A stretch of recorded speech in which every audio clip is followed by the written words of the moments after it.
Nonprofit organizations are called 501c3 and have long enjoyed tax-free status, allowing them to collect money for worthy causes that promotes good in our society. All religious organizations have this classification, allowing them to receive contributions tax-free.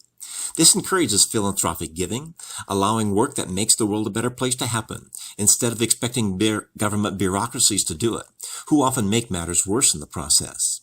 In 1954, then Senator Lyndon Johnson added this famous Johnson Amendment to the 501c3 tax law, stating this exception: that which does not participate in or intervene in any political campaign on behalf of any candidate for public office. This was done because Johnson knew that churches had the power to influence elections away from liberal candidates and issues that were contrary to our core values, the Golden Rule and the Ten Commandments. This meant that churches could not tell their parishioners from the pulpit who supported abortion, same-sex marriage, or assisted suicide, along with other liberal points of view, out of fear of losing their tax-exempt status. This literally put the fear of a tyrannical government into these churches because it meant the loss of over half of their revenues if giving was not deductible and income was taxable. It would also eliminate federal funding for religious-based hospitals and caregivers and meals for seniors and private schools if they publicly opposed candidates that had this belief that was contrary to their church teachings. On May 4, 2017, President Donald Trump signed the presidential executive order promoting free speech and religious liberty.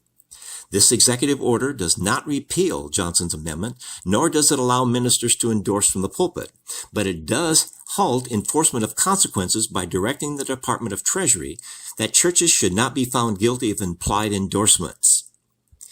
This country is again at the precipice of the upcoming presidential election, where a very stark and extreme contrast between candidates are being shown by the way their party will run the country if elected.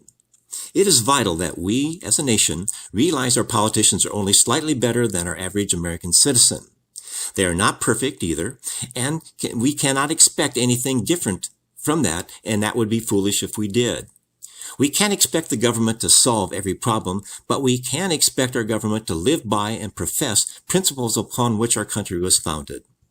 To this end, I would like to encourage civic and service clubs, schools, and churches to say a nonpartisan prayer after the Pledge of Allegiance, or at that point in their service where prayers of intercession are said until Election Day.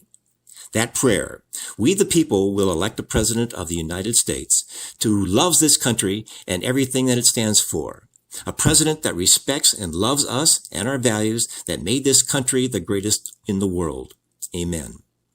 A longer version of this election prayer can be found on my website. This is Keith Kuby wishing you the best in making the world a better place.